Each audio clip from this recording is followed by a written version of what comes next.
கடலூரில் rowdy encounter செய்யப்பட்ட வழிப்பறி கொள்ளை வழக்கில் மேலும் 4 பேரை போலீசார் கைது செய்துள்ளனர்.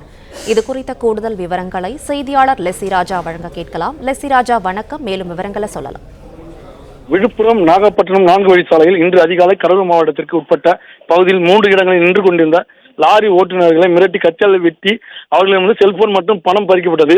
இந்த சம்பவம் இந்த சாலை தொடர்ந்து நடைபெற்று வந்த நிலையில் ஒரே நாளில் 3 இடங்களில் இந்த சம்பவம் நடைபெற்று பெரும் அதிர்ச்சி ஏற்பட்டது. இந்த சம்பவத்தில் 6 பேர் தொடர்புடையதாக போலீசார் தெரிய வந்த நிலையில் அவளை போலீசார் தீவிரமாக தேடி வந்தனர். இந்த சம்பவத்திற்கு முக்கிய காரணமாக இருந்த புதுவை மாநில ரவுடி மொட்டை விஜய் என்பவர் கடலூர் அருகே எம்புதூர் பகுதியில் பதுங்கியிருப்பதாக போலீசார் தகவல் கிடைத்தது.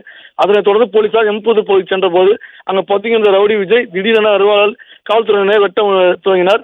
இதை விஜய் பிடிக்கும் போது கோபி மற்றும் கணபதி ஆகிய 2 போலீசாரும் படுகாயமடைந்த நிலையில் போலீசார் திருப்பி மொட்டை விஜய் நோக்கி சுற்றினர். அதில் சம்பவ இடத்திலே அவர் உயிரிழந்த நிலையில் அவர் உடல் அரசு மருத்துவமனைக்கு கொண்டு வரப்பட்டது. மேலும் காயமடைந்த 2 போலீசாரும் கடலூர் அரசு மருத்துவமனை அனுமதிக்கப்பட்டுள்ளார். மொட்டை விஜய் மீது புதுவை மற்றும் தமிழகத்தின் பல்வேறு பகுதியில் 30க்கும் மேற்பட்ட வழக்குகள் உள்ளன.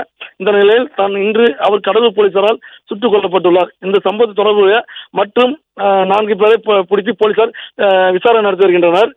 அரசு மருத்துவமனையில் காயம்பட்டு அனுமதிக்கப்பட்டிருந்த காவலர்களை கடலூர் மாவட்ட காவல் கண்காணிப்பாளர் ஜெயக்குமார் நேரில் வந்து விசாரித்தனர். பின்னர் அவர் சம்பவ இடமான எம்புது பகுதி சம்பவம் நடைபெற்ற பகுதியில் பார்வையிட்டு ஆய்வு மேற்கொண்டு வருகின்றனர்.